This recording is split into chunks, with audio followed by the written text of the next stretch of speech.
मोदी जी, क्योंकि मैं लंबा समय बंगाल में रही हूँ तो मेरा सवाल बंगाल से जुड़ा हुआ है। अब बंगाल में क्या बीजेपी के लिए प्रोस्पेक्ट्स दिखते हैं? और दूसरी बात यह है कि माँ माटी मानुष की बात करती थी ममता बनर्जी, आपके लिए भी मिक्स्ड इमोशंस रहते हैं। कभी आपको बहुत स्नेह से वो आम भी बेचती है, टॉक मिष्टी कहते हैं एक हमारे बंगाल में, मतलब खट्टा मीठा टाइप का रिश्ता है। आपको लगता है कि वो कंट्रोल नहीं कर पाई जिस तरह के अट्रॉसिटीज हम देखते हैं महिलाओं के खिलाफ? हमने असेंबली इलेक्शन में भी जिस तरह का वायलेंस देखा, आपको लगता है she has lost control completely off the state?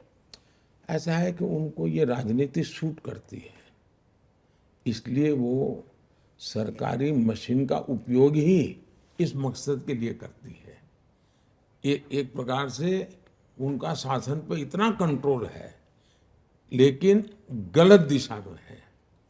वे शासन पे कंट्रोल नहीं है और शासन में बैठे हुए कोई लोग करते, ऐसा नहीं है।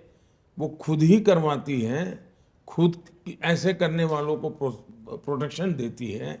उनका खुद का कन्विक्शन है कि ये जो कुछ भी हो रहा है यही रास्ता है सत्ता में रहने के लिए। और मैं मानता हूँ मुख्यमंत्री जी मुझे आम भेज दें या मिष्टी दही भेज दें, वो तो शायद एक प्रोटोकॉल के हिसाब से वो करते रहते हैं।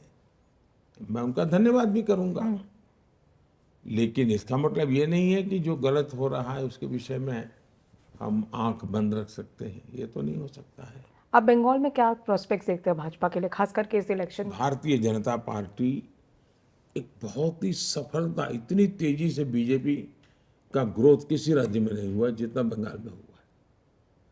3 में से हम 80 क्रॉस कर गए, 3 एमएलए थे।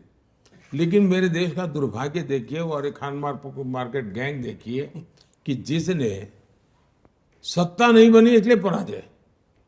अरे 3 से 80 क्रॉस कर गए भाई, बड़ा विजय था हमारा। लेकिन खान मार्केट गैंग ने देख लिया कि भाई भाजपा के तो सपने खत्म हो गए। आज हमारे एमपी बंगाल में और बड़े शान से काम कर रहे हैं जी। और इसलिए भारतीय जनता पार्टी के लिए बहुत तेजी से विकास है, अद्भुत स्वीकृति है, समाज के सभी वर्गों में है। और अब बंगाल के लोग दूसरा विभाजन नहीं देखना चाहते। अब बंगाल को टूटता हुआ देखने की तैयारी बंगाल के लोगों की नहीं है।